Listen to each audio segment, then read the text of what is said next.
Mínima presentación, soy licenciado en Ciencias Biológicas por la Universidad Autónoma de Madrid, lo que antes era la especialidad de Biología Ambiental en la época, y como ha dicho María, pues desde toda mi carrera he tenido la fortuna de trabajar vinculado a la gestión del espacio natural, primero como educador ambiental, como informador, como como coordinador de centro, luego ya técnico del Parque Natural de Peñalara, desde 1997, no hagamos cuentas.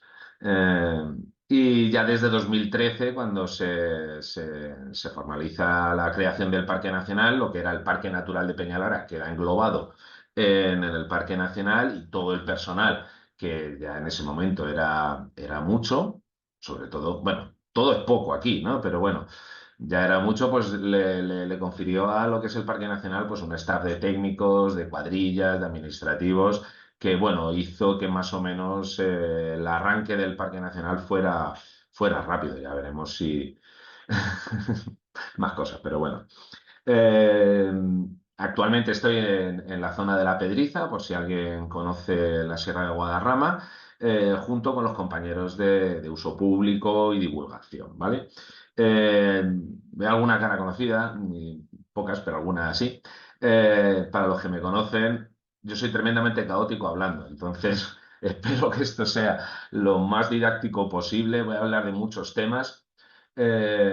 No podremos profundizar en ellos porque ya María me ha dicho, le pasé un mini guión de qué es lo que pretendía hablar y dice, pues no, de todo esto no te va a dar tiempo. Entonces, dado que mi charla ya va a ser bastante caótica, pues interrumpirme, como dice María. María supongo que estará un poco pendiente de las manos levantadas y tal. Interrumpirme, hacemos esto lo más dinámico posible y las cosas que se queden fuera, pues las hablamos después, sea en turno de preguntas o incluso ya pues por otros medios como para ser correo electrónico o lo que sea. Vamos, que somos muy accesibles. Y además es que así lo concebimos, ¿no? O sea, yo no soy de esos que vamos a guardar, este es mi tesorito, o lo que yo hago. No, no, yo creo que todo lo que he aprendido, además de por la experiencia, es por otros compañeros que me han enseñado. Entonces, creo que compartir experiencias es fundamental y prioritario. Eh, Tengo un guión tremendamente largo, con muchos ejemplos, con imágenes, con enlaces a nuestra web o lo que sea, y bueno, con lo que muchas veces me veréis leer, pero bueno, no pasa nada, ¿vale? Me- lo com- eh, es así, ¿vale? Entonces, lo primero que voy a hacer es hacer una pequeñísima presentación del Parque Nacional en el sentido, desde el punto de vista de uso público, ¿no? Es un espacio de montaña, de la alta montaña mediterránea, aunque todo aquí es chiquitito, sobre todo si nos comparamos con con otros sistemas montañosos, pero sí quiero compartir lo que sería un poco un mapita del espacio para que tengáis conciencia de lo que es la pantalla esta 2 compartir, piqui. Vale. La línea, creo que lo estáis viendo, entiendo que sí. La línea blanca sería el Parque Nacional, que tiene una forma realmente rara, como casi todos, bueno, basada básicamente en la propiedad del terreno, porque sabéis que esto es un lío. Y sí que os quiero enseñar que hemos hecho una sectorización, todos estos sectores que veis aquí, de cara al uso público, a la gestión interna, ¿vale? No tiene ninguna implicación, pero ¿por qué? Porque es un espacio, como decía María, de alta demanda, o sea, estamos barajando, luego lo veremos, pero estamos en torno a los 2,5 millones de visitantes, con cercanía a los grandes núcleos de población, con 4 carreteras que lo atraviesan, con ahí núcleos urbanos como aquí en Manzanares el Real, en La Pedriza, que está a 150 metros de lo que sería el último chalet, está a 150 metros de la línea del Parque Nacional. Eh, Estos sectores, bueno, condicionantes climatológicos de la alta montaña mediterránea, siendo la única zona de nieve alrededor y pues con todos los habitantes que somos, imaginaros en el momento que caen 4 copos lo que supone, ¿no? Eh, Todas estas, la geografía, la amplitud altitudinal, o sea, pasamos de los 2.428 metros, que es el pico más alto, Peñalara, a zonas de 700 metros sobre el nivel del mar. Quiere decir que hay una diversidad de ambientes tremendo y eso hace que, y sobre todo en función de las condiciones climáticas, la época del año y los intereses, tengamos un perfil de visitantes muy diverso que va cambiando conforme cambia la temporalidad, ¿no?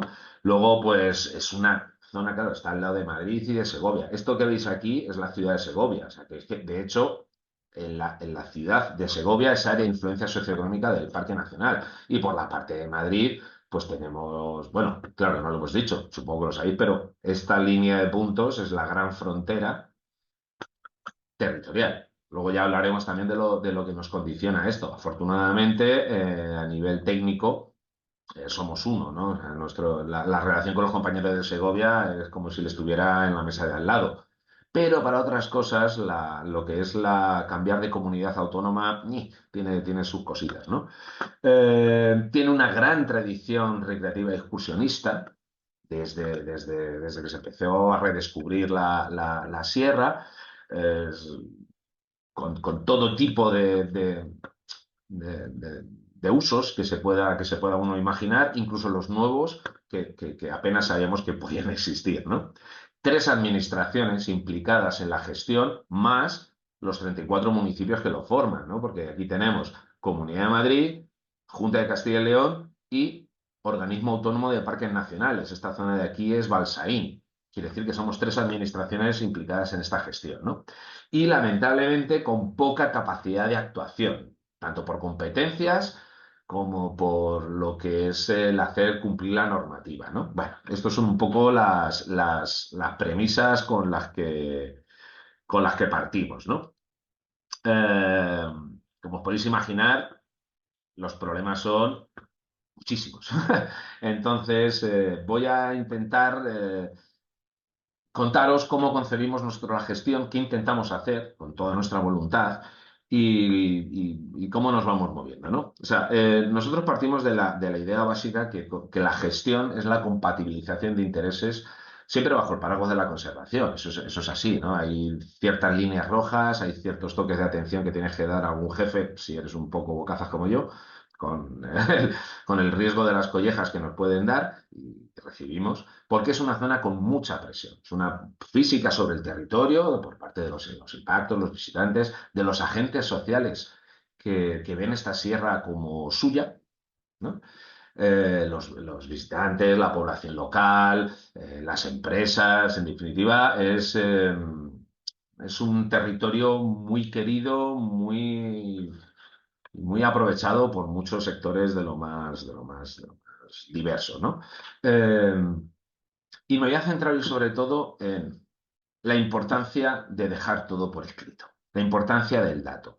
Me voy a centrar mucho en cómo recopilamos datos, qué tipos de conteos, de indicadores usamos, porque son la herramienta que luego nos va a servir para justificar determinadas medidas de acción, ¿no? O de actuación que hacemos, ¿no? Eh, la importancia de los protocolos, de las actas. Los protocolos, nosotros somos, al final, somos mucha gente trabajando aquí. Se hacen muchas reuniones, tanto entre nosotros como con otros agentes. Todo tiene que estar reflejado por escrito, sobre todo porque, como decía un jefe mío, los políticos pueden cambiar. O sea, aquí no hay que olvidar que nosotros trabajamos para las administraciones, y eso es así. Y bueno, vosotros, muchos de ellos, pues muchos de vosotros, según me ha contado María, también estáis para ello. Entonces, como decía un jefe mío, los directores generales y consejeros son personal eventual, porque van y vienen. Los técnicos, con suerte, nos quedamos. Entonces, muchas veces hay que hacer una cierta pedagogía de la conservación cada 4 años, ¿no? Y entonces, el tener las cosas por escrito te ayuda a reforzarte en tus ideas, en tus posiciones y intentar que sigamos una línea coherente, ¿no? Porque, bueno, afortunadamente, ya digo, yo he tenido bastante continuidad, por no decir toda, y hemos visto pasar mucha gente con muchos intereses muy diversos. Entonces, en definitiva, me voy a centrar bastante en qué, qué anotamos, cómo la anotamos. Y si alguno de vosotros luego pues quiere profundizar en alguno de los aspectos, pues podemos hablar más tranquilamente, ¿no?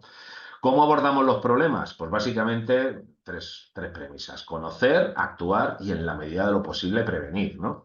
Conocer, la investigación aplicada y los seguimientos para la gestión son fundamentales, ¿no? Nosotros tenemos la fortuna de tener el CISE, que es el Centro de Investigación, Seguimiento y Evaluación del Parque Nacional, donde tenemos una serie de investigadores, pero también avalamos o coordinamos o apoyamos otras investigaciones de fuera, de todo tipo. Yo me voy a centrar en algunas de las que son aplicadas al ámbito de la gestión del uso público, ¿no? La medición, no sé si habéis hablado, bueno, la medición de impactos, en la medida de lo posible, cuáles son, dónde están, la actualización de los inventarios, los conteos y las caracterizaciones de casi todo, ¿no? Para saber quiénes son los que vienen, de dónde vienen, cuándo vienen, qué es lo que quieren y qué opinan, ¿vale?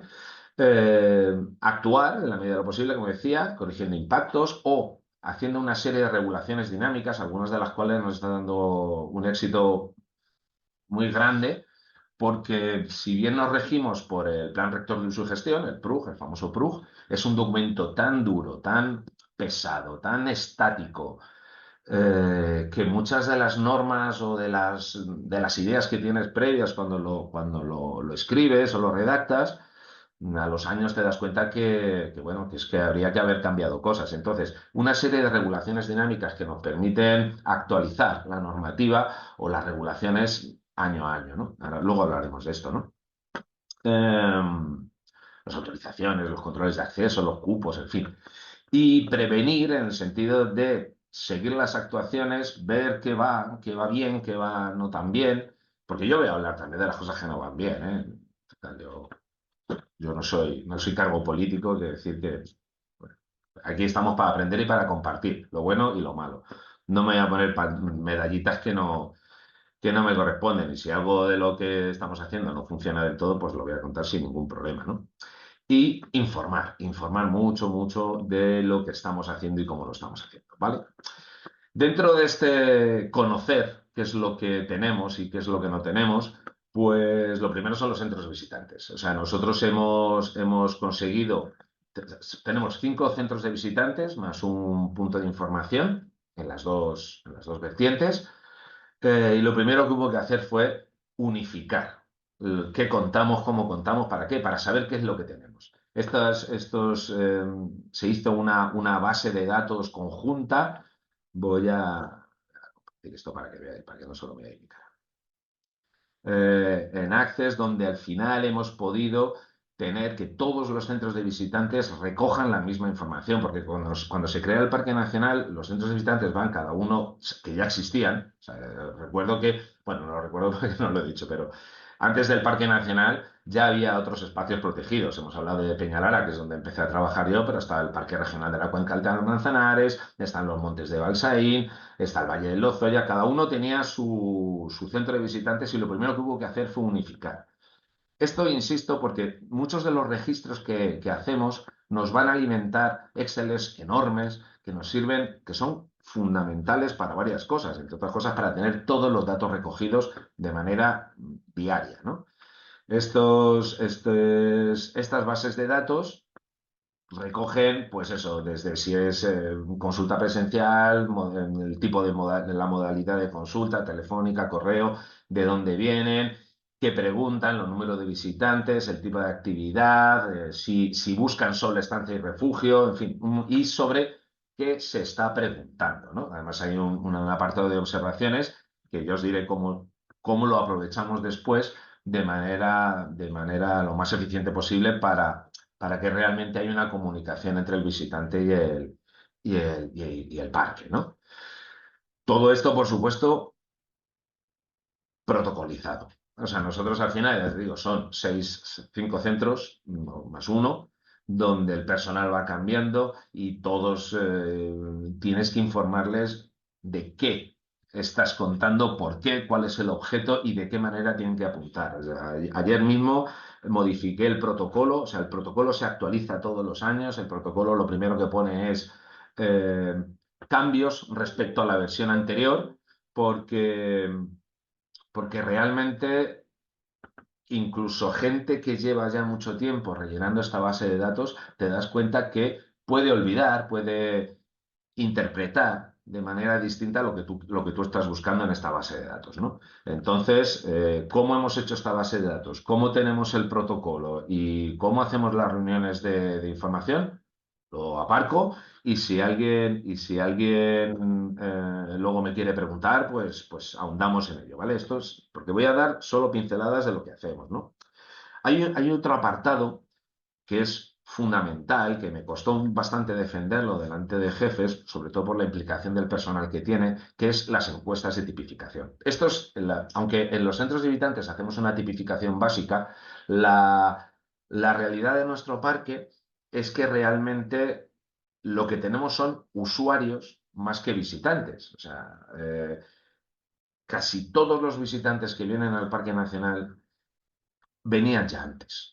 Son su área de esparcimiento, su territorio de juego, de tal manera que no pasan por los centros de visitantes. Ellos ya saben dónde van y entonces la tipificación en los centros de visitantes está bien para saber qué pasa por allí, pero no es lo real que tenemos. Entonces, a raíz de estas encuestas que hacemos en campo, ya te digo que nos costó un poco defender el proyecto, puesto que porque implica personal, implica tiempo y trabajo, nos da una información básica, como por ejemplo esto que os estoy diciendo, el no sé cuántos por ciento ahora, no me acuerdo, todo esto está publicado y luego veremos dónde. Un porcentaje altísimo, que puede rondar el 80%, son usuarios que vienen muchas veces al Parque Nacional y que han venido durante toda su vida.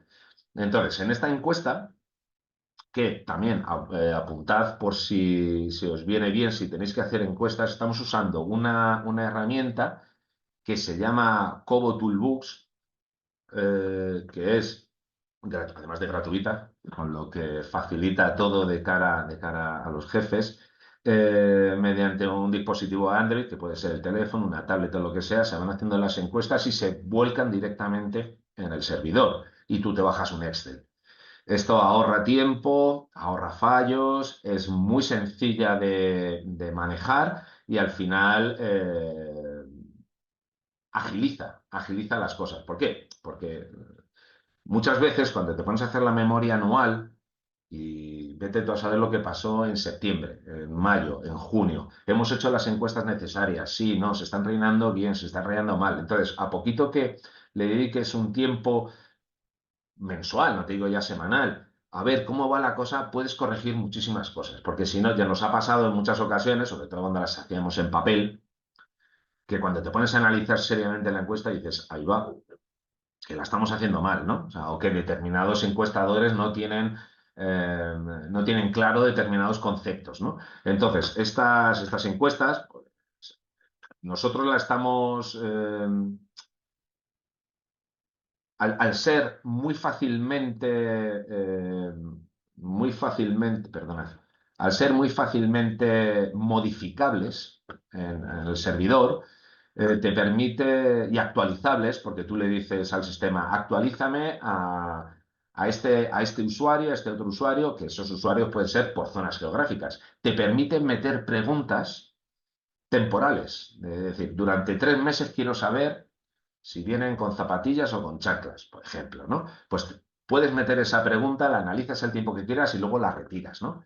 En nuestra encuesta, al final, lo que tenemos es una parte de tipificación básica del visitante, cuántos hombres, cuántas mujeres, cuántos menores, el tipo de grupo, no sé qué, si conocen si es espacio natural, cómo han venido, cuánto tiempo han pasado, si han dormido en la zona o en su residencia habitual, la localidad de pernocta, el tiempo de estancia, el tiempo de viaje. Todo esto lo que nos ayuda es a perfilar realmente qué tipo de visitante. Entonces estamos viendo que incluso dentro de esos usuarios hay gente que viene todas las semanas y se hace 120 kilómetros. O sea, que es que la capacidad de atracción de la Sierra de Guadarrama es enorme, ¿no? Entonces, con esta encuesta dibujamos muy bien ese perfil.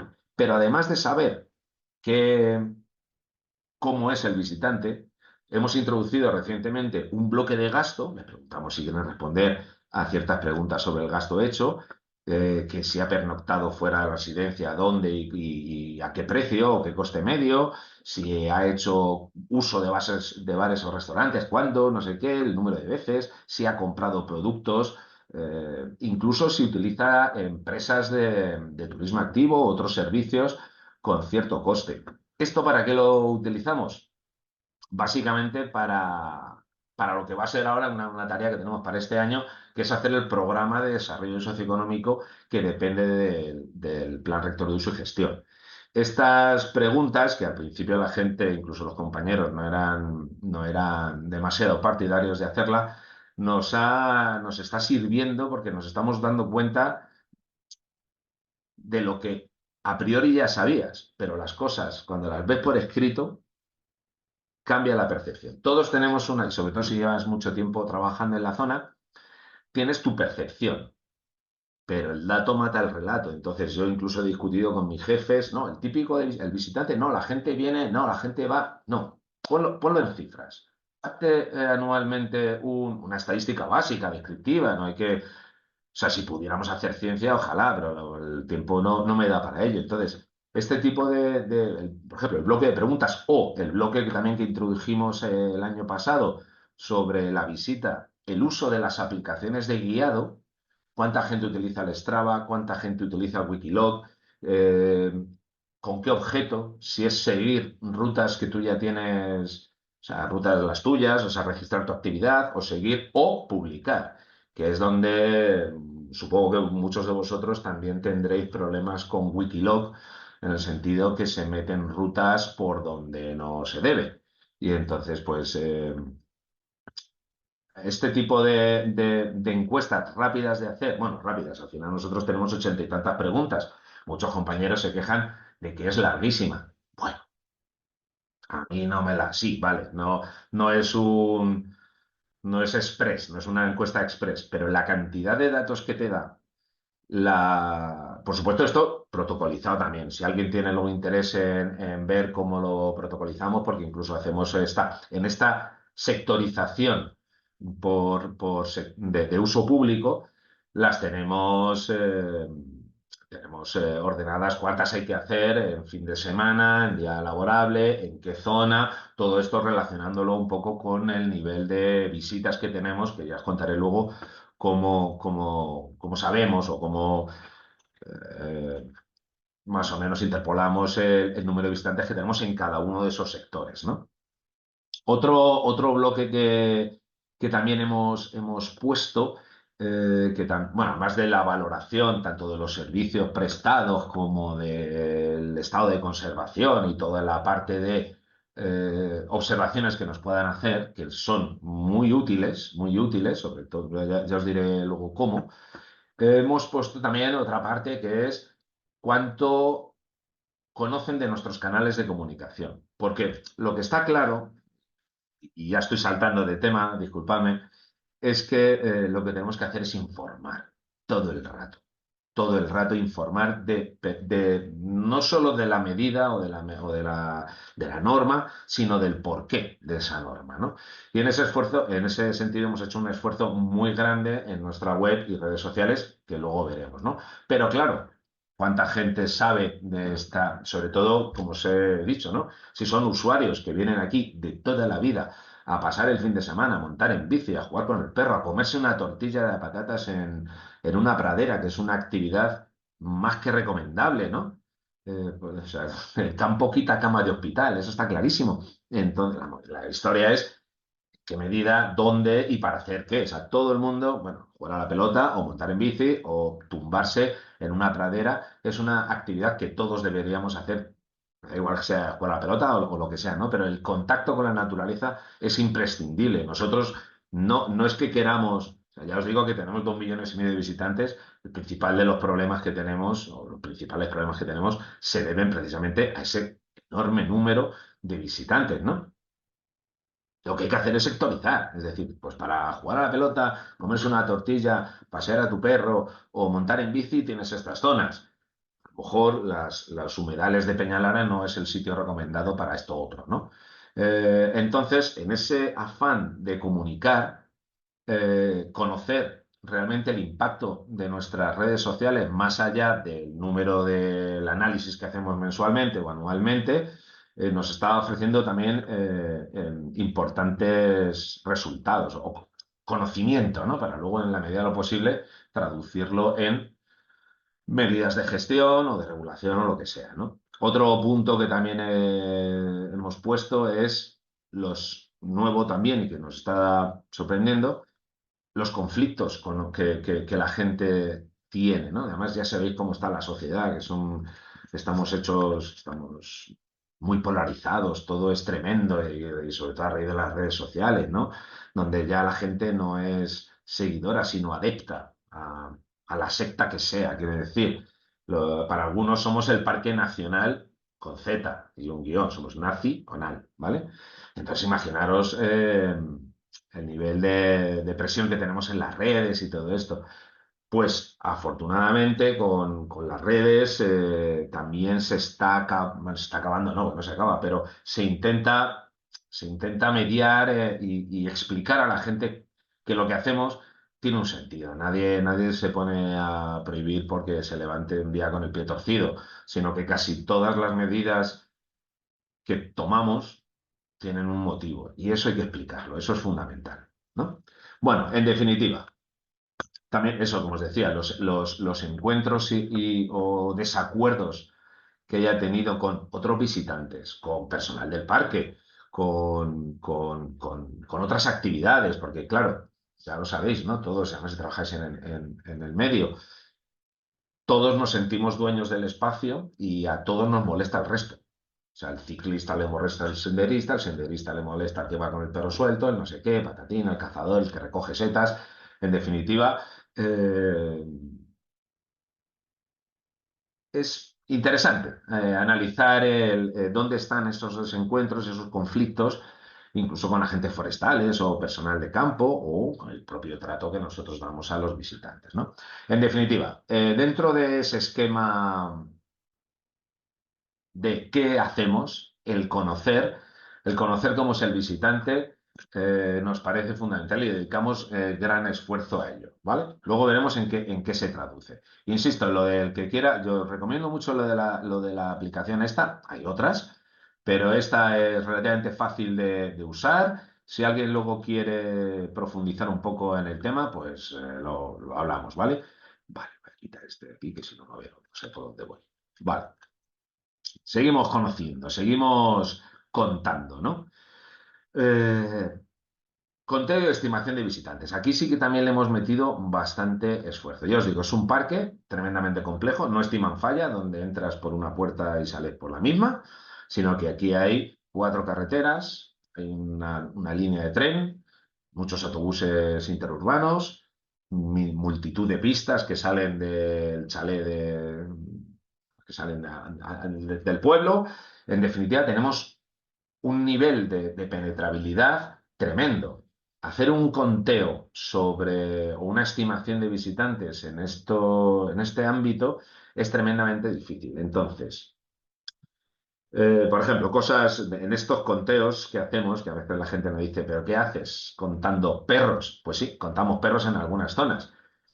Nos sorprende cuando haces el total que tenemos más de 5.000 perros en la zona de Peñalara, que es una zona de humedales, Ramsar, tremendamente sensible, de alta montaña, y tenemos más de 5.000 perros por allí rondando.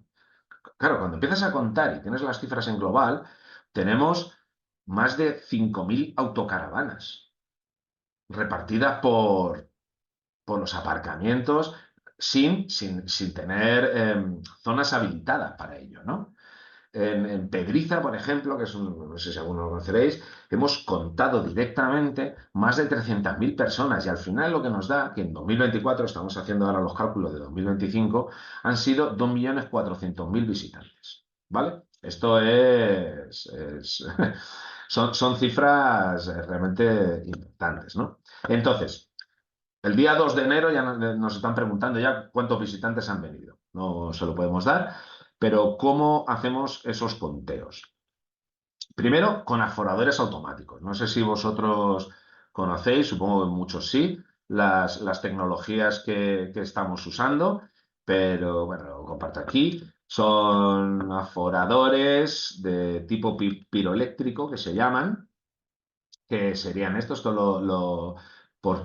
pone a una altura de 1,20 m, no, perdona, de 1 metro, 1,10 m, No me acuerdo, lo tengo ahí el manual, lo tengo protocolizado, afortunadamente. Los escondemos donde podemos y tal, y esto cuando tú pasas, la estela de temperatura que te deja, pues hace que seas contabilizado tanto en sentido de entrada como de salida. Luego tenemos las placas estas que se entierran y que según pisas primero la una y luego la otra, pues te detecta por franja horaria y sentido de paso el el número de visitantes que pasan. Esto, lógicamente, son sistemas caros, duraderos, si no te lo vandalizan, si no te lo vandalizan, porque bueno, esos ser humanos como es. Eh, pero claro, nos dan una información muy fiable de dónde estamos puestas estos cantadores. Lógicamente, en esas miles de kilómetros de senderos que tenemos y de pistas y de carreteras y tal, no puedes tenerlos todos controlados. Los ponemos en los sitios, digamos, aunque estén incluso fuera del Parque Nacional, pero donde se abren las sendas para tener más o menos controlado, ¿no? Esto por un lado, los aforadores automáticos. Pero, por ejemplo, ahora estamos con una experiencia piloto que es mediante videotrampeo y el uso de inteligencia artificial. Está todavía en desarrollo, el sistema apunta muy bien, pero nos permite saber cuántos vienen y además con bastante más precisión. O sea, me parece que la precisión era el 98%, 92%, no me acuerdo ahora muy bien, de detección de lo que quieras. O sea, esto es una herramienta. O sea, ya te digo, está todavía en fase de desarrollo, puesto que tenemos que pulir ciertas cosas como es la descarga de datos, la alimentación de las baterías, pero apunta muy bien. Y si le enseñas a la IA a identificar a perros, o a los que te vienen con mochilas grandes, o a los que te vienen en pantalón corto, la IA lo haría, lo identificaría, ¿no? Entonces, estamos utilizando cámaras muy económicas. O sea, no queremos grandes cámaras, queremos, es más, o sea, no se necesita muy buena resolución. Aquí lo que estamos, tenemos en esta experiencia lo que estamos también ensayando con distintos tipos de cámaras. Y al final, disculpad, buscamos poca resolución, pero que el sensor salte rápido, ¿no? Y que cuando empiece a grabar sea rápido, porque cuando te pasa una bicicleta, esto también, o sea, lo estamos utilizando tanto para peatones como para bicicletas. Pero insisto, si tenemos la financiación y el tiempo suficiente, esto puede revolucionar el sistema de conteo. Puesto nosotros la estamos ahora escondiendo en cámaras Nido, perdona, cajas nido de murciélago. Son las que mejor resultado nos dan. Entonces, que es tan fácil como llevarte una brida, engancharla a un pino y al mes ir a por ella, si no te la han vandalizado, si no te la han encontrado, en fin, todas estas cosas, ¿no? Y la cosa apunta a buenas maneras, ¿no? Luego, voy a seguir con este Word. Contámoslo y muestreamos los aparcamientos, coches, buses, autocaravanas, en algunos sitios motocicletas y lo que sea, nos da pues, el número y tal. Y luego lo que hacemos con todos estos datos reales, o sea, de los datos contados, lo que hacemos es una estimación. En esta estimación, esto también es de perogrullo, pero bueno, hay que verlo. O sea, hay una influencia directa entre la precipitación y el número de visitantes. Quizás son los factores, no es el único, pero los factores. Entonces, ¿qué es lo que hicimos? Pues hemos tirado de Orange. Hemos utilizado los datos de telefonía que nos proporciona Orange en este caso para correlacionar nuestros conteos con los datos que ellos tienen de presencia. No es necesario tener el GPS, no buscamos una geolocalización precisa, no, al contrario. O sea, las antenas de telefonía detectan cuando entras y cuando sales de determinado sector. Por supuesto, en las zonas de montaña hay zonas sin cobertura, hay muchas zonas sin cobertura. Pues eso no es demasiado problema porque hemos adaptado nuestros sectores de los que os enseñé al principio con sus mapas de cobertura. Entonces, al final, ellos también, si esto lo hicimos primero en 2017, creo que la primera vez que lo hicimos, y el año pasado. esto avanza una barbaridad. Si en el primer estudio, digamos que un equipo de analistas hacían un poco ad hoc lo que nosotros queríamos, ahora Orange tiene una división de IA que te da una cantidad de datos en función de lo que pagues, de lo que tienes en una comarca, en una zona, y nos está resultando muy, muy útil porque hemos comparado nuestros aforadores con los datos de telefonía. Aquí, pues, alguno de los gafotas que tenemos en el equipo ha hecho una serie de árboles de un árbol de regresión metiendo un montón de variables climatológicas, si el día es lectivo o no lectivo, que hemos visto que es una de los datos, o sea, de las variables más críticas, o sea, que no, lo hemos relacionado con nuestros datos de visitantes y al final lo que hemos hecho ha sido una separación. Esto en el primer año. Este año le vamos a afinar un poquito más, ¿no?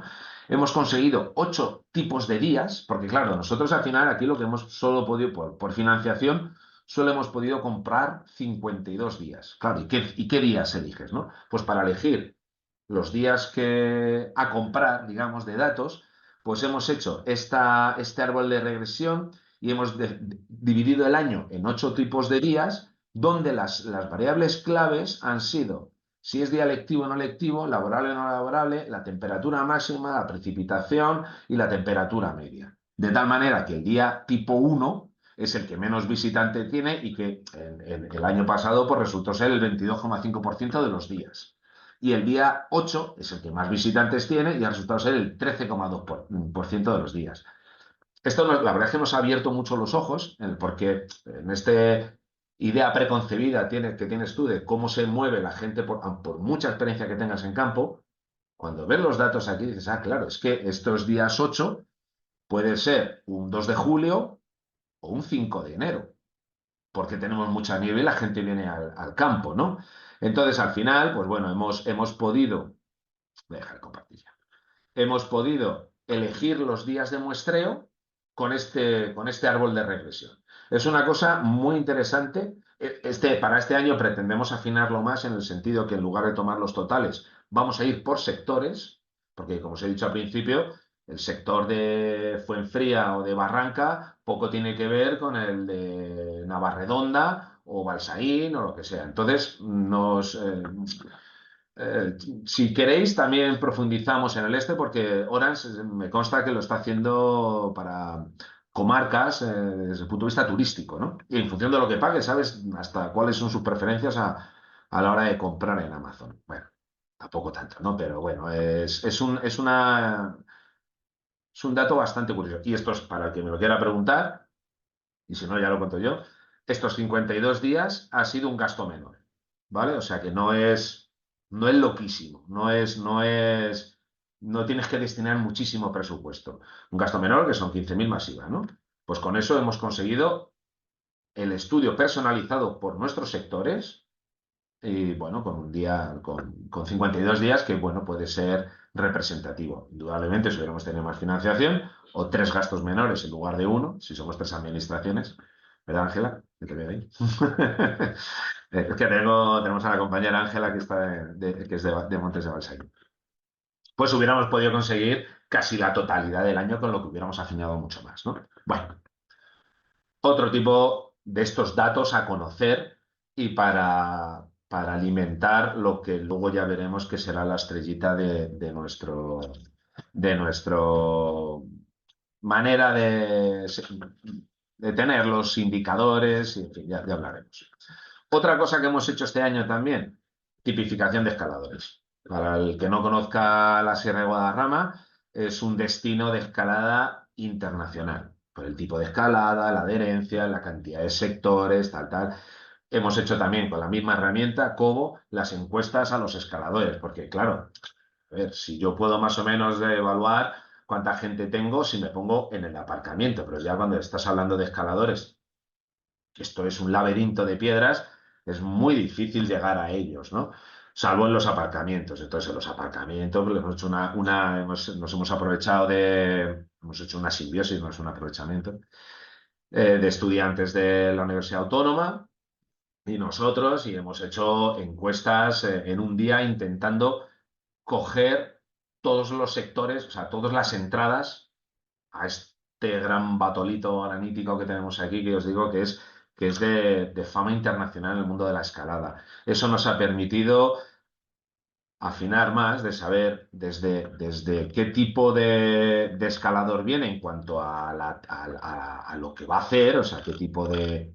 O sea, al margen de la tipificación básica de cuántos son, de dónde vienen, cuánto tiempo tardan, cuáles son sus preferencias o cuántos años llevas escalando, si traen o no animales de compañía, porque ya hemos visto que eso también, claro, el mundo del perro no sé si en vuestras zonas, pero aquí es a tener en cuenta. El perro, perros son complicados. Bueno, los perros no. La cantidad de perros y la cantidad de gente que viene con sus perros, ¿no? Entonces, el caso de la escalada, si los escaladores vienen con perros, pues sí se producen problemas, porque son muchas horas las que se pegan a pie en la vía y el perro, pues, ¿qué hace? Pues cosas de perro. Y cuando se juntan muchos perros, empiezan los problemas, ¿no? Como os decía antes, casi todos los problemas que tenemos en la Sierra de Guadarrama no es tanto por la acción en sí, sino por la reiteración. Que tú te bañes en una laguna de alta montaña, bueno, está mal, pero no es lo peor. Si tú tienes 300 personas bañándose todos los días en una laguna de alta montaña, ya sí es un problema. Si tienes cuatro perros, bueno, no puede ser, puede tener problemas puntuales, pero si tienes 5.000 perros en Peñalara, sí son problemas, ¿no? Entonces, bueno, al margen eso de la tipificación básica, nos ha permitido ya con mucha más precisión saber cuáles son los sectores de escalada que se utilizan, cuál es su técnica, dónde vas, si vienes de rocódromo o no, porque también los rocódromos pues están cambiando el panorama del mundo de la escalada. Si antes la escalada era, tú venías con tu padre, con tu tío, con tu primo, con tu amigo, o sea, tu acercamiento a la montaña y a la depuración de la técnica de la escalada era progresiva. Ahora todos los pueblos tenemos rocódromo en nuestros municipios y salen verdaderos atletas que con el dedo meñique te hacen un carpado con doble tirabuzo, ¿sabes? A la que se ponen el dron en el, y promocionan qué guapo soy, qué cuerpo que tengo, qué bueno que estoy y cómo me quedan estas mallas haciendo esta proeza que es que luego, claro, la comunicación, creo que tienes un módulo entero de comunicación, el tema de las redes sociales y cómo va cambiando el panorama es interesante a la par que muy problemático, ¿no? Bueno, entonces, definitiva, otra forma de contabilizar. No me quiero enredar más en esto. Si queréis que hablemos luego de la escalada en sí, eh, pues hablamos, ¿no? Pero eso, que el nivel máximo que alcanzas, porque vienes aquí, en fin, todo esto nos está permitiendo hacer esa batería de conocimiento para, en la medida posible, disculpad, de ver, intentar minimizar los problemas. Bien, una vez tenemos ya espera, voy a toser mucho. Voy a quitar eso un momentito. Ya, no lo había apagado, lo siento. Vale, una vez ya tenemos, digamos, el conocimiento básico de cuántos tenemos, por dónde vienen, qué es lo que quieren, qué desean, que... El siguiente gran reto sería ordenar y regular. Lo que os decía, comerse una tortilla en una pradera es una actividad maravillosa, pero a lo mejor la pradera no puede ser los humedales de los que están alrededor de los humedales de Peñalara, ¿no? En este afán por ordenar y regular, barra prohibir, eh, tenemos varios ejemplos. Por ejemplo, la escalada. Estábamos hablando de la escalada. Eh, ¿Qué es lo? Como os decía, en el PRUG podemos tener una normativa sobre qué se puede y qué no se puede hacer, en qué sectores, o sea, dónde no se puede escalar, dónde sí, pero luego te das cuenta que muchos de los, en concreto de la escalada, el, los problemas que se producen, sobre todo en esta, que es granito, donde el magnesio pues tampoco es uno de los principales, más allá del impacto paisajístico, no es un deterioro sobre la roca, sí tenemos depósitos en las bases de las paredes, que eso sería otro tema, pero lo primero que tienes que hacer es conocer. e inventariar. Y el resultado del inventario es que tenemos entre vías de escalada y bloques 8.654 inventariadas. O sea, para que os hagáis una idea del nivel de lo grande que es esto y de la cantidad de vías de escalada que tenemos. Vale. Muchos de estos problemas, como os decía, al final lo que son o se traducen en problemas sobre la nidificación de las rupícolas. Entonces, claro, los bichos pues tienen la costumbre de moverse, por lo que sea. Entonces te das cuenta que si tú en el PRUG dices que en este sector que tradicionalmente tiene halcón, por ejemplo, y haces una regulación, el año siguiente pues puede estar o no puede estar, o puede haber aumentado el número de parejas, o se han ido, o han vuelto, o incluso vienen otros bichos. Quiero decir que el PRUG no es una herramienta válida para, para hacer este tipo de regulaciones, porque es súper estático, es costosísimo de sacar adelante, son años de redacción, años de alegaciones, de no sé qué, de patatín patatán, y a la que quieres solucionar, tanto para bien o para mal, porque a lo mejor hemos incluido en el PRUG cosas que con los años te das cuenta que pues, a lo mejor no tenían que estar, ¿no? Porque, bueno, hemos hecho regulaciones en zonas en las que pues, a lo mejor no es tanto problema como pensábamos que era. Claro, pensar que esto se hace, o sea, el parque se declara en el 23, el FRUC sale en el 20, en el 13, perdón. El PRUC sale en el 21 y a pesar de que ya estábamos estudiando y viendo y tal, ahora tenemos mucho más conocimiento que antes, ¿no? Un ejemplo de esa regulación dinámica que os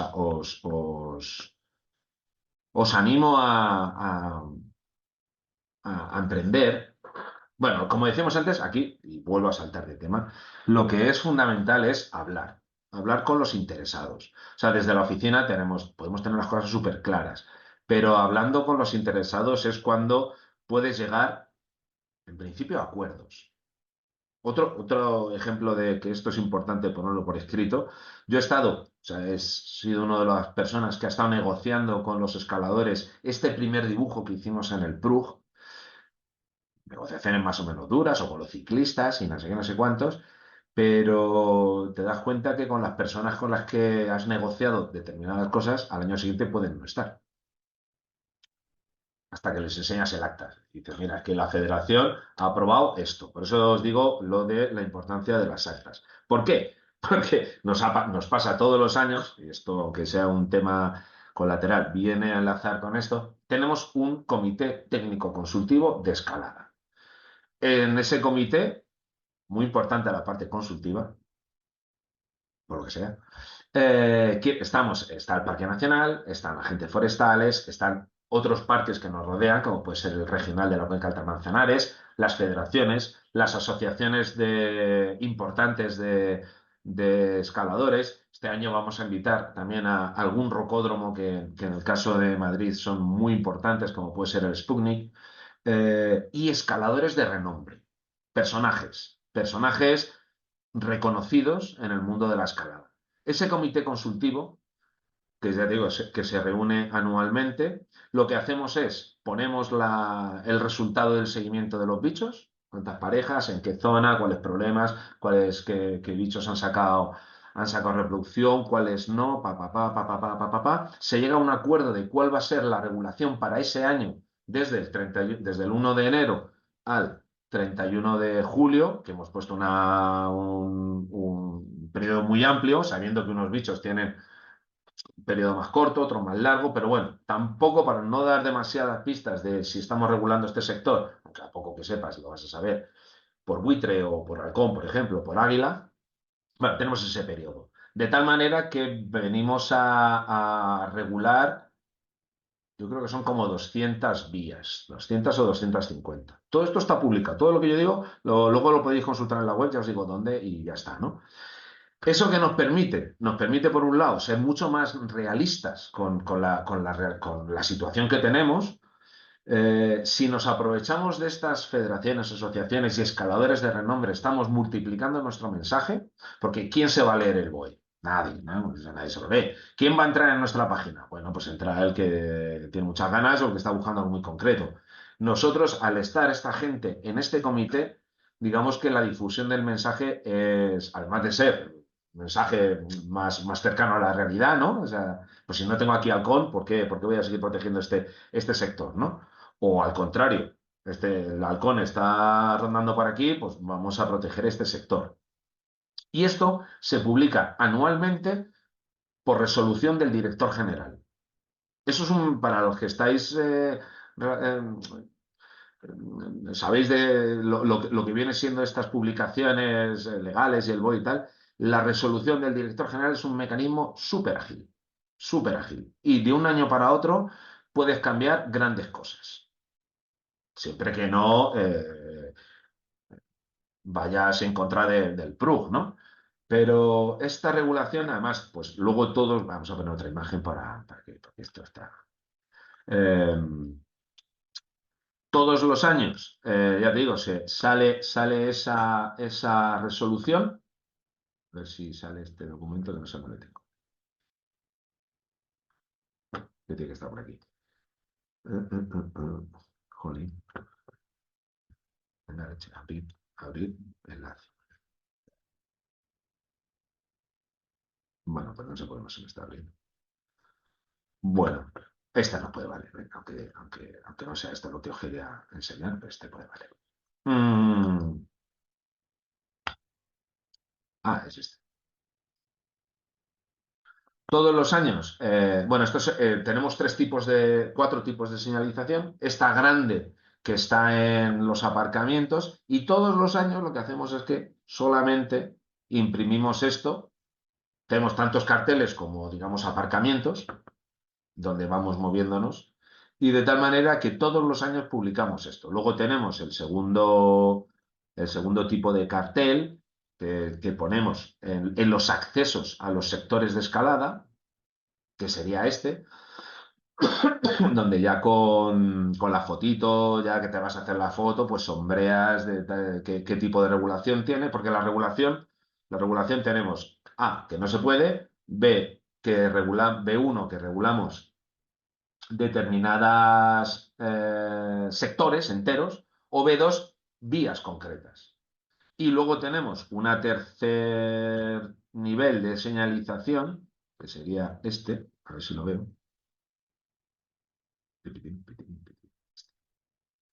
que lo que son precintos que Don ponemos Luis, en la estamos, primera. estamos viendo el primero, Vaya, perdón. todavía el grande, sí. Vamos a ver, dejar de compartir. Voy a volver a compartir, disculpa. Voy a compartir la pantalla. Es que he compartido la ventana en lugar de la pantalla, ¿vale? Entonces, este es el tercer nivel de señalización, que son precintos que ponemos en las vías de escalada. Y el otro que os decía, el de tipo 2 si lo estáis viendo, ¿no? Que ya está la foto donde sombreamos ya la zona en la que tal, ¿no? Bueno, como ejemplo, y ya está, y no doy más la barrila con esto, como ejemplo de éxito de negociación y de regulación anual con buen resultado, indiscutiblemente. A ver, ¿qué más os voy a contar? No me estáis interviniendo nada, entonces o estáis súper cansados o estaréis en otra cosa. Bueno, eh, otro esfuerzo que hemos hecho también considerable es en las rutas. Hemos hablado un poco del Wikiloc, ¿no? Pero lo que constantemente estamos peleando con algún jefe es la necesidad de ser nosotros los que publiquemos. Si nosotros publicamos una información buena, fehaciente, pues, pues es una de las formas en las que podemos no tanto regular, sino canalizar los flujos de gente, ¿no? Para ello, porque claro, nosotros aquí tenemos, vale, podemos tener la red oficial de itinerarios, que serían, según reza el PRUGE, son los itinerarios que tenemos responsabilidad sobre ellos, que tenemos que señalizar, que tenemos que mantener, que tenemos que promocionar y tal. Entonces, en esa red de itinerarios, por supuesto, ya digo, en tantísimo municipio y en tanta diversidad de ambientes como tenemos aquí, hemos hecho una planificación primero sobre el papel, que sea una red de itinerarios equilibrada, que salgan y empiecen, o sea, que salgan y terminen en sitios donde se pueda aparcar, porque aquí es uno de los grandes problemas que tenemos, y no te digo ya en invierno, el tema de los aparcamientos, de cómo llegar a las zonas, de la saturación de las áreas y tal. Luego hemos hecho un esfuerzo grande en señalización, pero sobre todo lo que hemos pensado mucho en ella, ¿no? De tal manera que hemos protocolizado también cuál es el proceso de selección de rutas, de clasificación. Hemos hecho una clasificación. Bueno, mira, voy a abrir la web y así lo veis. Vaya a compartir.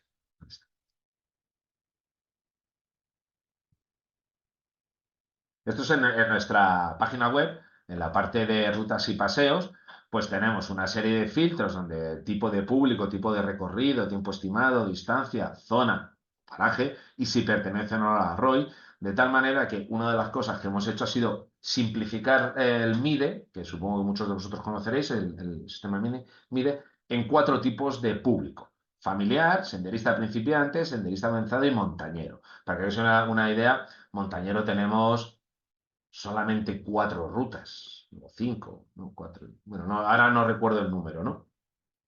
¿Por qué? Porque estas son las que nosotros vamos a promocionar, pero no quiere decir que sean las que se puede ir. Ya os digo, miles de kilómetros de senderos.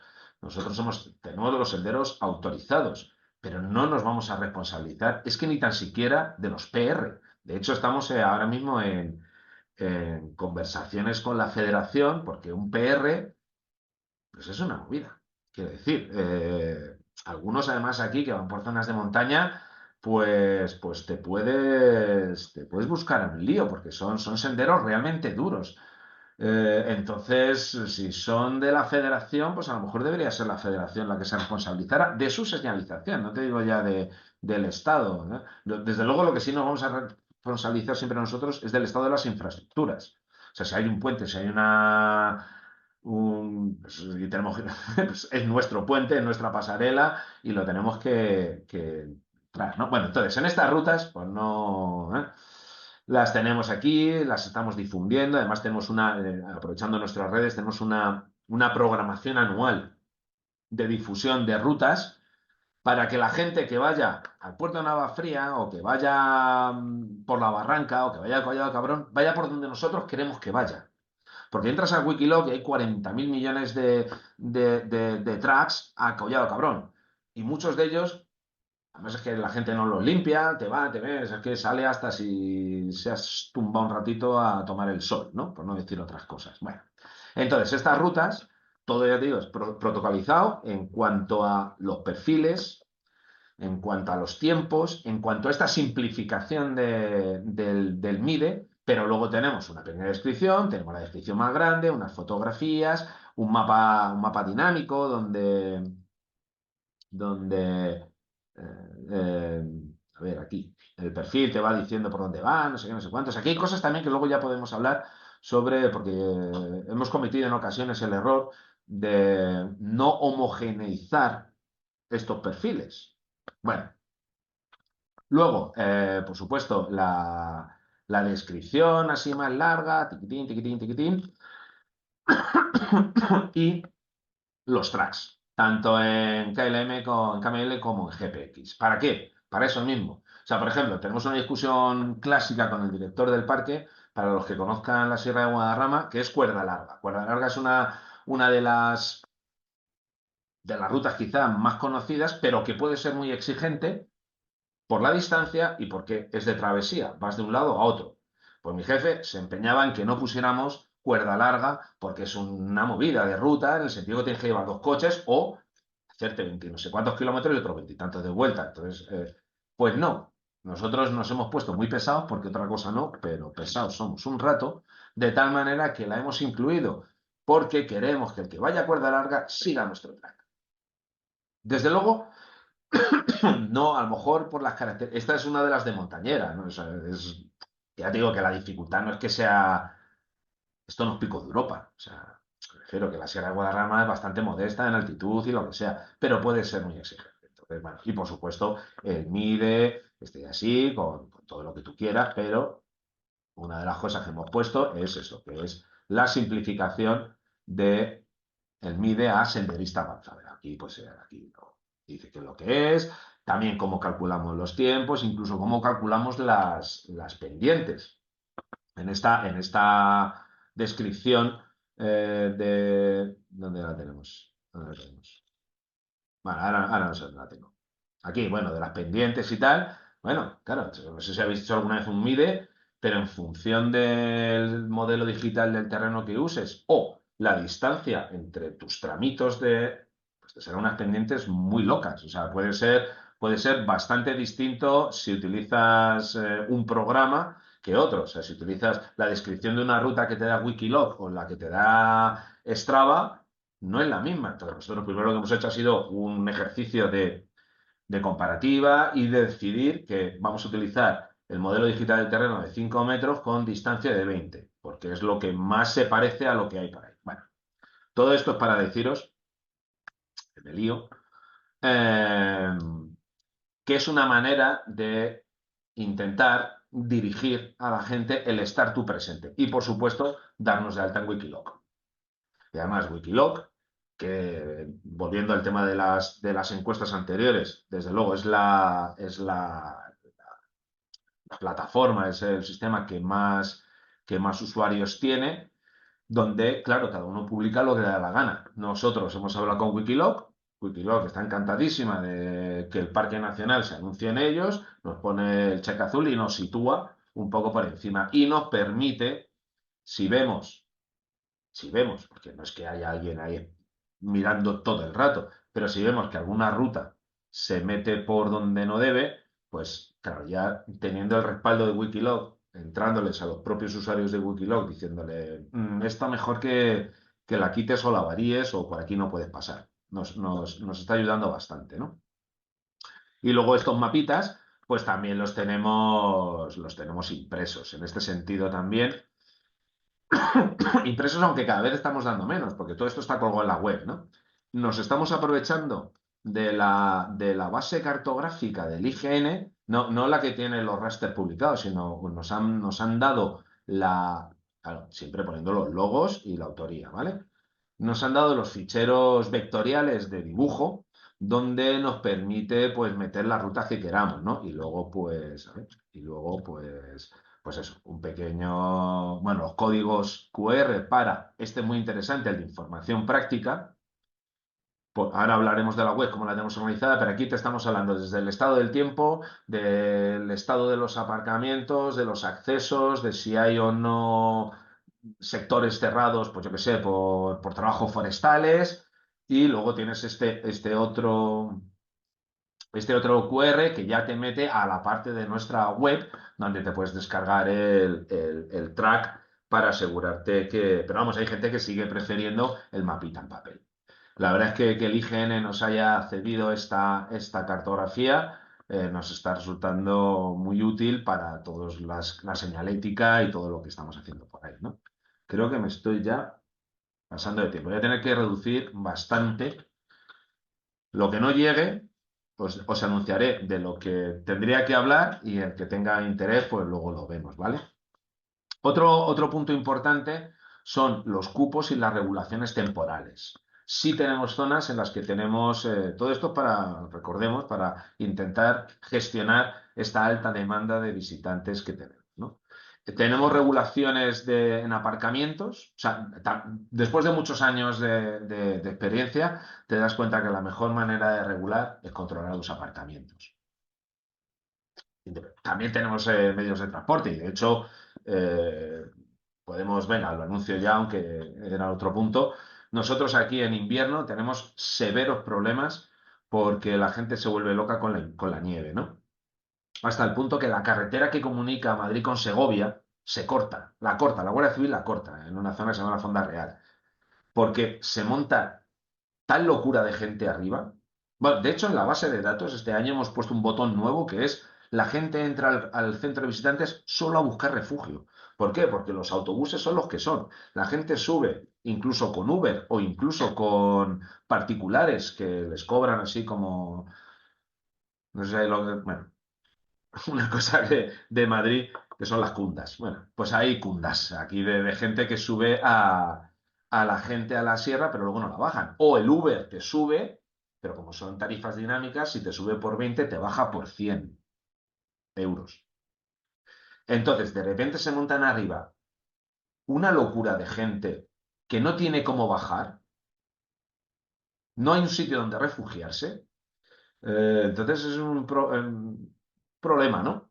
Entonces, ¿nosotros qué hacemos? Intentamos regular los aparcamientos. Y desde que estamos regulando los aparcamientos y se dan toques a la Guardia Civil para que pase por las carreteras y multe a los que aparcan indebidamente en los márgenes, pero claro, es que la gente, es que le decía antes a María que no le iba a decir, pero es que la gente es tonta. Y yo soy tonto, ¿eh? Porque soy gente. Entonces, prefieren pagar 100 euros, o sea, si sube el coche con 5 personas, 100 euros, pronto pago, no sé qué, ¿a cuánto salimos? A 20 por persona, os los pago. Ya, pero es que me acabas de colapsar una carretera donde no puede pasar ni el quitanieves. El otro día tuvieron que atender a un bebé por hipotermia, porque la gente sube y no es consciente de que luego tiene que bajar, y los autobuses a las 6:30 ya han terminado. Bueno, tenemos unas locuras, tenemos unos problemas que hasta que no pase algo gordo, no, y como os decía antes, que se escapa totalmente de nuestro ámbito de actuación. Ahí está implicada transportes, carreteras, Guardia Civil. En definitiva, nosotros lo que podemos hacer es abrir el centro más horas, pagar las horas extras y los problemas que, porque la gente tiene vida, ¿sabes? Me refiero a los informadores, si tienen un horario, el sacarles de ese horario, pues son problemas, lógicamente. ¿Por qué? Porque no hay una zona de refugio y no está suficientemente regulado los accesos más allá de lo que nosotros podemos regular, que son los aparcamientos, ¿no? Entonces, tenemos regulación en la zona de la Pedriza, de aparcamiento de visitantes y aparcamientos en Peñalara y de aparcamiento en las dehesas, en la Barranca y por la parte segoviana, pues también en Boca del Asno tienen algunos aparcamientos regulados, ¿no? Al margen de estas situaciones puntuales, como puede ser lo de la nieve, la verdad es que se ha visto. Por ejemplo, en Pedriza, cuando tenemos activo la regulación o cuando endurecemos un poco el régimen de barrera, baja, o sea, la correlación con la bajada de número de visitantes es un R cuadrado, vamos, es de 1, ¿vale?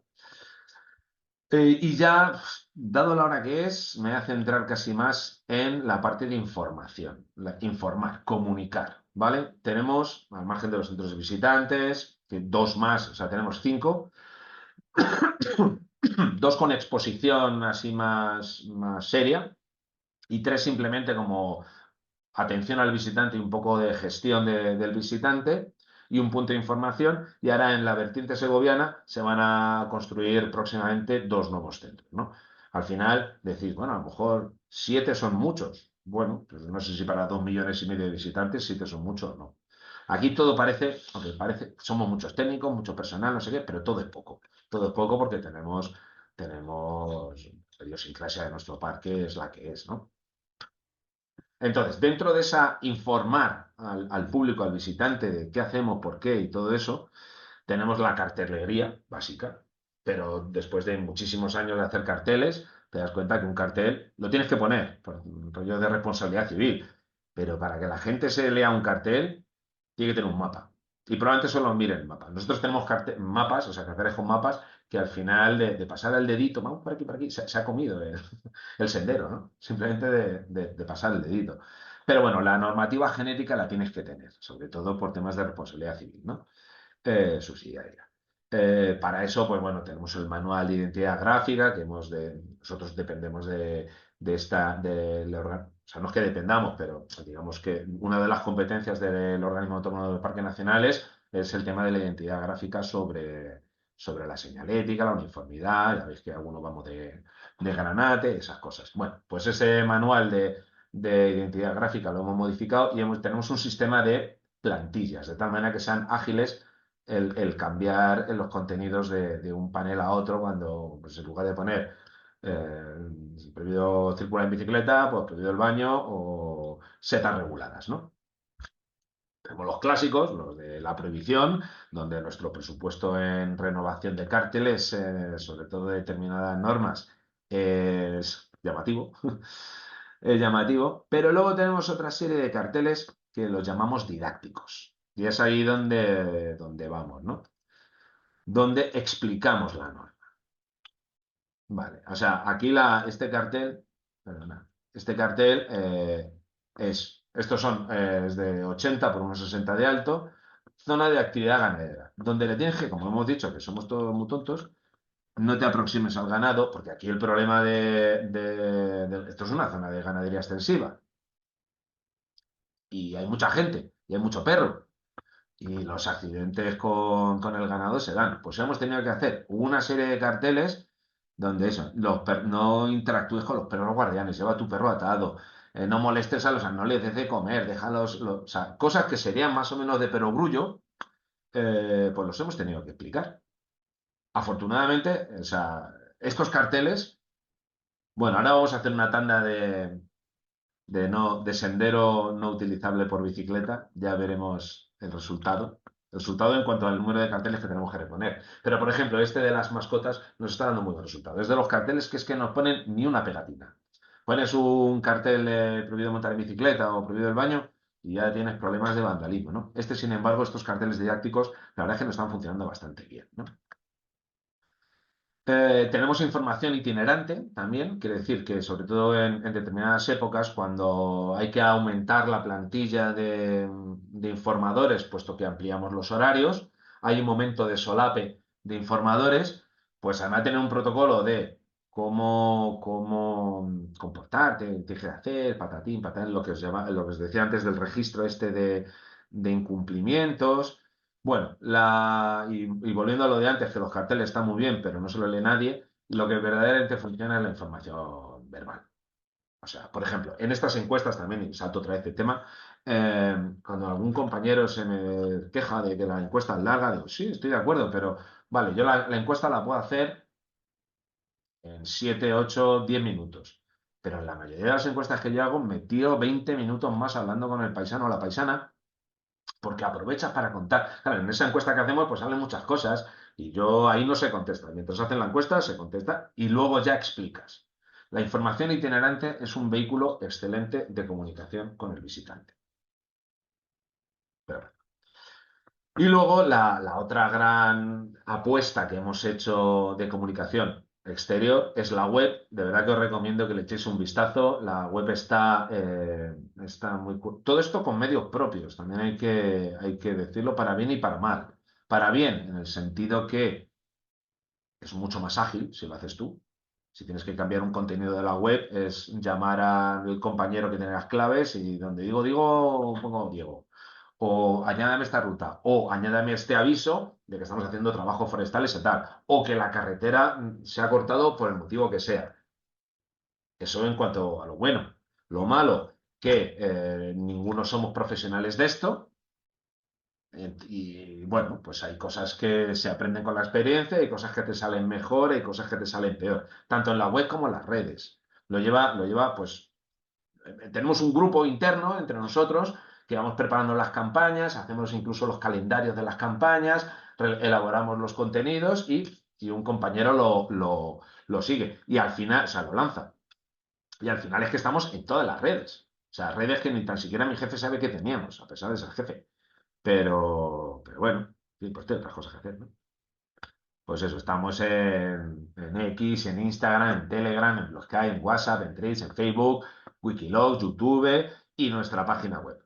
De verdad, pasaros por la página web porque está muy curiosa. Y le ponemos mucho cariño y mucho esfuerzo. Y tiene cosas realmente chulas. A ver, voy aquí. No, esto no. Por ejemplo, lo que os he dicho antes de la información práctica, ¿no? Y además ese QR lo metemos en todos los folletos y todos los carteles para que, ¡pum! Y te informo al momento de qué tenemos, de qué hacemos y cómo lo llevamos, ¿no? Eh, pero Luis, luego seguimos tenemos... viendo la de síguenos en las redes. Vale, espera, voy. Dejo de compartir y comparto ventana, que no pantalla. Digo pantalla, que no ventana. Es este, vale. Estamos en todas las redes con nuestros QRs y no sé qué, no sé cuántos. Pero En la parte de la web, además de la información práctica que os decía, está el blog científico, que son, aquí los tenemos, ¿no? O sea, aquí en la parte, ¿estamos viendo la web? Sí, ¿no? Sí, sí, Luis, sí. Vale, vale, vale. En esta parte del parque tenemos el blog científico, el blog de gestión y los videoblogs, que esto lo que hace es que nos mete mucha gente en la web. Los blogs científicos lo que hacemos es, contamos qué hacemos. Ahora tenemos al compañero, ahora se nos ha caído una cosa y no la puede arreglar porque por lo que sea está en la Antártida, el compañero que lo lleva. Pero las investigaciones que estamos llevando, estas son más pues curiosidades. Entonces, entras aquí, o sea, son pequeños textos, o sea, que te lo lees, ya te digo, o sea, muchas veces, y este es largo. El compañero que nos lleva esto, que no sea más de un folio y tal, y no sé qué, no sé cuántos, donde te cuenta un poco qué es lo que estamos haciendo, tanto en investigación como en gestión. Porque si está el blog científico, el blog de gestión también es muy interesante. Contamos cositas de lo que hacemos. Luego, muchos de estos, porque en la parte esta, ya que entro en la web, en la parte de descargas, aquí tenemos casi todo publicado. O sea, además que es una lucha también con los jefes de la necesidad de publicar. Al margen de que esto está pagado con fondos públicos y todos tendríamos derecho a consultar. Bueno, no te vamos a poner la coordenada de dónde está el buitre, pero sí cómo va la población de buitres en términos generales. Entonces, en estos blogs, lo que te hace es que te conecta directamente con el documento este que estamos viendo. Bueno, y lo que ha sido que esto lo hemos implementado el año pasado, son los videoblogs. Nuestra cámara de trampeo, el seguimiento del buitre negro y lo que sea, ¿no? Y todo esto lo lanzamos a todas las redes con conexión a la página web, ¿no? Entonces, la verdad es que el número de visitas está subiendo y ya no solo nos ven como los que prohíben montar en bicicleta, ¿no? Coño, es que también están hablando de la Garduña o la Cuerna del Corzo o lo que sea. Entonces, ciertamente aquí, pues al final la vida te aprieta y no publicas tanto como lo que querrías publicar. Otra cosa que hemos hecho es el inventario del patrimonio, o estamos empezando a lanzar el inventario del patrimonio cultural. Bueno, en definitiva, por continuar y porque os quiero hablar de la última joyita, comunicar. Y como comunicación interna, eh, somos muy pesados y Ángela de Balsaín lo tiene muy claro. Hacemos reuniones mensuales del grupo de trabajo de uso público. Eh, Reuniones anuales con todos, donde están los informadores, están los jefes, están los técnicos, de tal manera que se les da voz a todos y afortunadamente los directores que tenemos son personas humanas accesibles, ¿no? Porque conozco a algún director de parque que no es tan accesible. Y se le puede preguntar las cosas y él te responde. Entonces, ese nivel de comunicación interna es fundamental. Es fundamental para que las cosas porque claro, o sea, si un puente no está puesto y el informador lleva 2 años diciendo, la gente se me queja de que este puente no está puesto, y en la reunión le dice, ¿y este puente? Pues la Confederación ya tiene una respuesta, porque muchas veces la comunicación entre las distintas escalas del equipo de trabajo es complicado. Pues estas reuniones fundamentales. Y bueno, hemos hecho una cosa que también es interesantísima, no os la puedo poner porque se ha roto y hasta que Ignacio Granado no venga de la Antártida, no la va a poder arreglar, que es la Wikipedia, o sea, la WikiPNSG. Tenemos el sistema de Wikipedia con usuario y contraseña para los informadores, de tal manera que en esa Wikipedia o WikiPNSG tenemos en todos los centros, se tiene información de todo, de qué pasa en los asientos, qué pasa en no sé dónde, o cuál es el procedimiento de autorización, o en esta zonificación de uso público, o las zonas de máxima reserva. Y entonces es una herramienta que también que rellenamos nosotros, bueno, nosotros y todo el equipo, ¿no? O sea, a cada centro, ¿cuáles son tus preguntas frecuentes? ¿Cuáles son los problemas? ¿Dónde están las autorizaciones? Y es de uso interno y es crucial porque así todos, sobre todo en un ámbito tan grande como geográfico como este, y ya te digo, y más si saltamos de provincia o de comunidad autónoma, el que todos tengamos la misma información útil para el visitante es fundamental. Incluso con los enlaces a la página web, a la sección que sea, ¿no? Y ya, casi por terminar, toda esta batería de datos, todos estos registros de visitantes en los centros de visitantes, las encuestas, los contadores, los aparcamientos y tal, lo que se traduce son en el informe, en la memoria de uso público. Las tenéis publicadas, o sea, tenemos, ya llevamos 21, 22, 23 y 24 colgadas. Estamos haciendo en este momento la del 25, porque por supuesto eso está en la página web, en el área de descargas, documentos de gestión. Y este documento, este gran informe de uso público que lo penamos, porque lo penamos, os voy a poner el de 2024, que es el último que está publicado, lógicamente. Está organizado en 6 capítulos: atención al visitante, actividades y programas, controles de acceso, web, redes y web y buscadores, caracterización de los visitantes y conteo y estimación. Todo esto, pues tenemos una serie, lo que os decía, todos los registros. Que no estoy compartiendo o no estoy compartiendo. Sí, ¿no? No he compartido, perdonad. Vale. Este sería el informe, ¿no? Organizado en estos 6 capítulos y cada uno de ellos, pues con un montón de información que lo que hace es servirnos de base de datos, de repositorio. Además, los que estáis en algún espacio protegido, sabéis que al final hay que rellenar 40.000 memorias. Lo que no te pide el parque, el organismo autónomo, te lo pide tu consejero, te lo pide la red de no sé qué. Al final era tener toda la información en grandísimos Exceles, de tal manera que nosotros tenemos ya más o menos hechas unas plantillas que directamente nos vomitan este tipo de gráficas. Y cada responsable de cada área o de cada centro, basándose en el del anterior y con el análisis de las nuevas cifras, pues te da una idea muy buena. Estas son 388 páginas de informes, o sea, es un tostón de narices, lógicamente, pero está todo. Está todo lo que es el uso público del Parque Nacional. Y aquí estamos implicados todos. Este informe de uso público anual, realmente lo que se basa es en el mensual. A ver si abro uno. Y a ver si se hace algo. La compartición esta. A ver qué estamos compartiendo. Vale. Este es el mensual. Y esta es la joya de la corona. Insisto, los Exceles mensualmente lo volcamos a la base de datos, mensualmente las volcamos en unos grandes Exceles que ya tenemos prediseñados de tal manera que nos vomitan estas gráficas, y luego hay una parte de comentarios. Y esta parte de comentarios es fundamental porque es el diario de bitácora, lo que os decía antes. Cuando vas a hacer la memoria anual, que empezamos a hacerla en enero, febrero, pero no la terminamos hasta mayo, como para acordarte lo que pasó en febrero del año anterior. Aquí se comenta todo, desde lo que son la atención a los visitantes, los programas, las actividades, los accesos, cómo ha ido la cosa, patatín, y luego cada responsable de cada centro, de cada área, va comentando las cosas.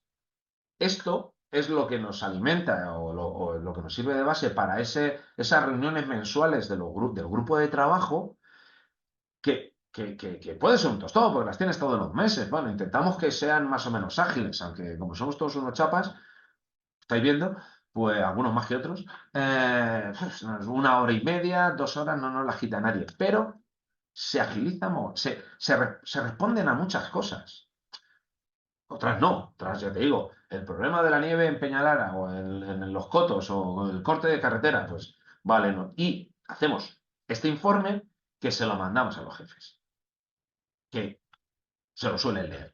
Y si no, pues ya te preocupas tú de dejarle, de que se lea ciertas partes. En este grupo de trabajo no solo estamos técnicos, está también jefe de servicio, jefe de área, en fin, depende Y anualmente nos reunimos todos, al menos en dos veces al año. Una de las cosas buenas, yo creo que trajo la pandemia, sé que trajo alguna, es que hemos aprendido a hacer esto, a hacer videoreuniones, y sobre todo en un ámbito como el nuestro, que es que Ángela está en Balsaín, otros están en el Valle del Lozoya y yo estoy en Pedriza, y otros están en Madrid en la consejería. Imagínate lo que viene siendo la imposibilidad de juntarnos todos físicamente. Intentamos hacerlo de vez en cuando, pero a través de la videoconferencia tenemos 2 reuniones al año con todo el equipo, donde están jefes e informadores, y se hace un repaso de esto. Y entonces esto es un vehículo de comunicación fundamental, yo lo creo, yo así lo veo yo, sobre todo para un entorno tan complejo como este, ¿no? Y tan complicado. Y ya, terminar. Tenemos otra seguimiento de las pruebas deportivas, del estado de conservación, no sé qué, no sé cuántos, la investigación y el seguimiento aplicado. Lo que os decía, el dato que hay que dar al- a, a tus jefes para tomar determinadas medidas que pueden ser muy controvertidas. Caso claro, por ejemplo, el estudio del río Manzanares, donde estábamos viendo el deterioro, había una serie de chiringuitos, era zona de baño, se empieza a seguir, a hacer un seguimiento científico y se propone que hay que prohibir el baño. Eso es una medida muy arriesgada. O sea, tienes que tener un director general y un consejero y un presidente que te avale, pero cuando vas con el dato y le dicen, mira, esto es lo que está pasando y esto es lo que pasa. Mira, voy a poner simplemente una gráfica para que veas de qué estamos hablando, ¿vale? Compartir. O sea, por ejemplo, la investigación, el seguimiento limnológico de los ríos y lagunas. De repente, este es el río Manzanares, 3 estaciones de muestreo y en el 2016 se prohíbe el baño.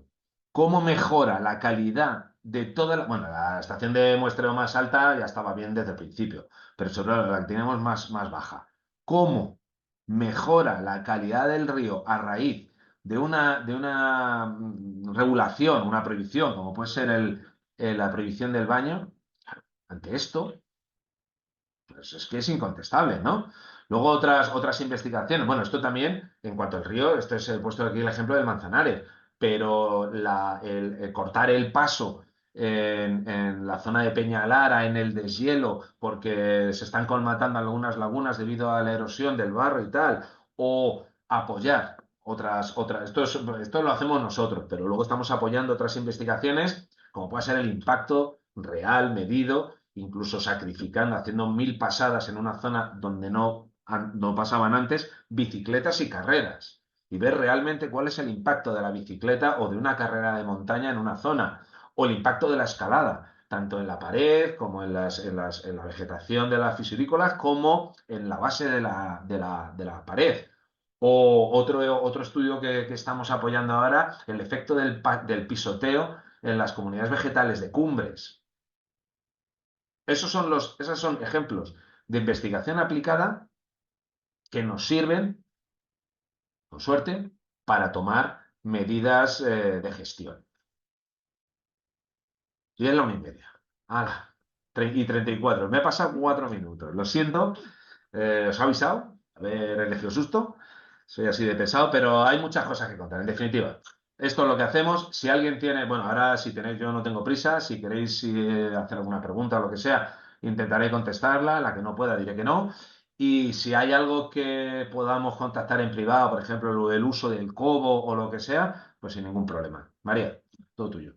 Nada, pues nada, muchas gracias, Luis. ¿Alguna duda, pregunta, consulta, comentario? Yo supongo que por lo que he visto en las caras de los que tenéis cámaras, algunas de estas cosas os suenan, sobre todo a las personas que trabajáis en áreas protegidas o estáis gestionando lugares con este nivel de visita. O sea, este webinario lo hemos colocado aquí en esta semana porque queríamos tenerlo lo antes posible para vernos y crear un poco de sensación.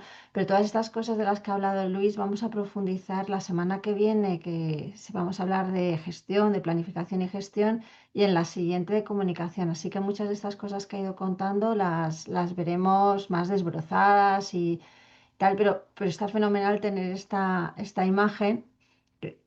Guadarrama es un sitio maravilloso, ¿eh? El Parque Nacional es un sitio maravilloso.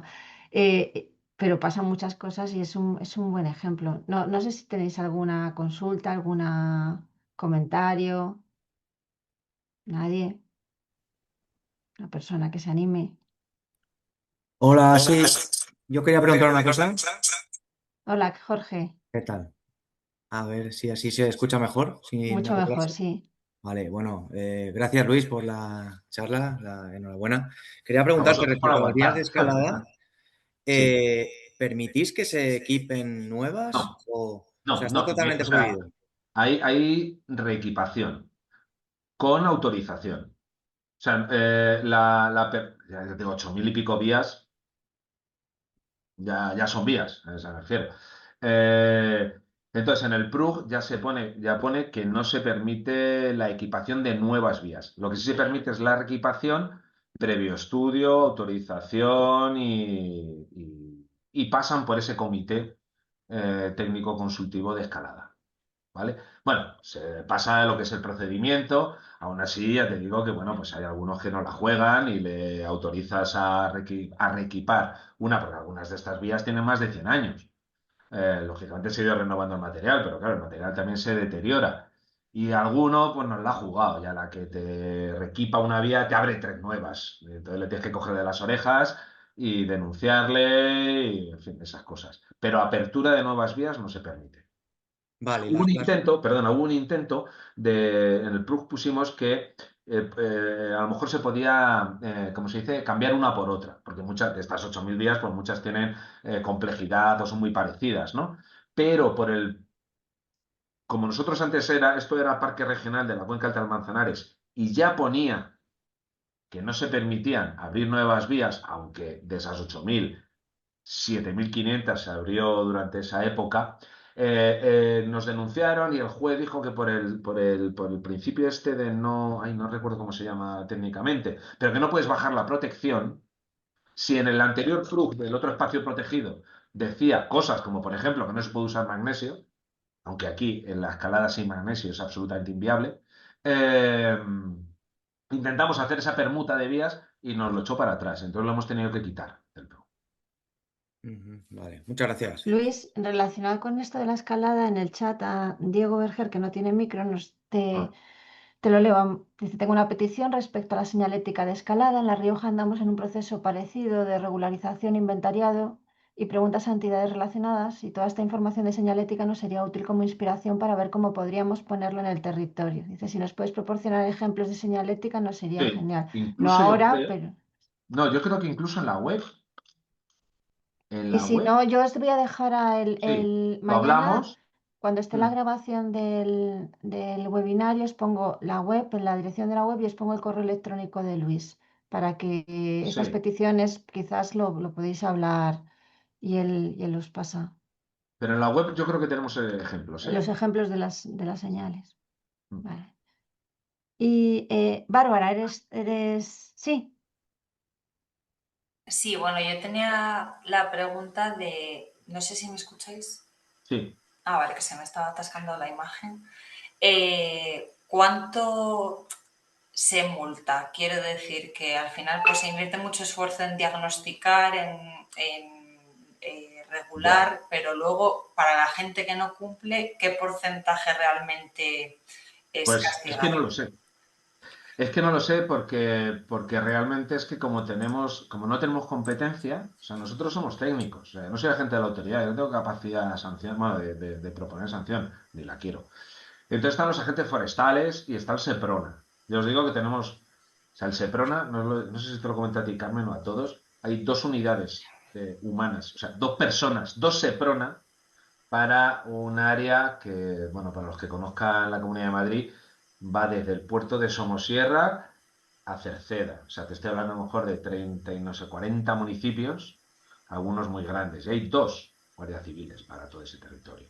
Los agentes forestales, pues serán como nosotros en el Parque Nacional, en la vertiente madrileña. Segovia es otro rollo y Montes de Osain ya ni te cuento. Pero lo que yo controlo más, que es la Comunidad de Madrid, estamos en todo el territorio Parque Nacional de la Comunidad de Madrid. Son cuatro comarcas forestales. Cada comarca forestal tendrá del orden de 12, 14 agentes forestales. Y la relación es muy diversa con ellos. Depende de con quién estés hablando y cómo. A mí me exaspera un poco.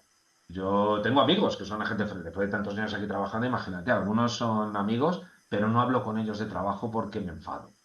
Me enfado porque ciertamente hay normas que se aplican, Y si hay una sensación de impunidad respecto a su cumplimiento, pues es que además ya te devalúa el resto de las normas. Entonces eso se notó mucho con el baño. O sea, a ver, con lo que estábamos antes de la prohibición del baño en el Manzanares. O sea, nosotros estaba el seguimiento, una serie de problemas y se prohíbe el baño, se endurece el régimen de la barrera y que sube, incluso te impido pernoctar en coche en verano, no sé qué, no sé cuántos. Los primeros años el nivel de cumplimiento fue fantástico. Ya se nota que se está incumpliendo mal la normativa. Aún así, sigue estando, los resultados son buenísimos porque nos hemos quitado las neveras y las mesas metidas en el río. Que las neveras, entiéndeme, las neveras no es lo mismo además informar a las 10 de la mañana con la nevera llena que a las 6 de la tarde, con la nevera vacía, ¿sabes, no? El caso es que yo soy muy pesado con eso, con poner denuncias, aunque sean dos. O sea, yo me he ofrecido. Digo, mira, me pongo un bañador y haces que me denuncias. Y lo publicamos en las redes. Porque hay que hacer el efecto llamada. O sea, en principio no se multa demasiado. O sea, el nivel o sea, nos dan las estadísticas de denuncias, no de lo que ha acabado luego la cosa, porque tengo que saber lo que acabará. Y son muy bajitas, son muy pocas. Yo creo que son muy pocas. Y la cuantía, a ver, es que si te pones, depende de por dónde vayas, porque hay sanciones que pueden llegar a los 3.000 euros. Pero no sé esas cuántas llegarán. Digo de las normales, ¿eh? Sin hacer ninguna barbaridad del tipo de echar un vertido o lo que sea, ¿no? Sino los incumplimientos básicos de uso público. Algunos pueden llegar a los 3.000 euros. Es que además depende del régimen sancionador que le metas, la ley que le metas, y eso es que no tengo ni idea. Lamentablemente, yo creo que pocos. Se está multando poco. Gracias. Pues muchas gracias. ¿Alguna consulta más? Si no, ahora sí que sí, 15 minutos más tarde sí que deberíamos acabar. Ya os digo que todo esto de lo que ha hablado Luis hoy lo vamos a ver, o sea, lo vamos a ver en las próximas semanas y podemos debatir sobre ello y estas regulaciones, la semana que viene vamos a hablar justo de esto, de regulaciones, de cómo cortamos, o sea, sabemos que tenemos que limitar el número de visitantes, generalmente no podemos prohibir a la gente entrar, pues lo que dice Luis, al aparcamiento, al coche. O sea, lo que sí que podemos regular a veces son los coches. Y bueno, de eso vamos a hablar en profundidad la semana que viene, así que quedaros en la cabeza con esto. El webinario, la presentación, por si queréis recuperar cualquier cosa de las que ha dicho, va a estar la grabación mañana disponible en la plataforma junto con el correo de Luis. Luis se lo doy, ¿verdad? Sí. Sí, sí, sí. Luego con no contestar tengo suficiente, ya está. No, Sí, hombre. y Intentaré, Sena, y en la medida, y lo que os decía, yo soy muy de compartir.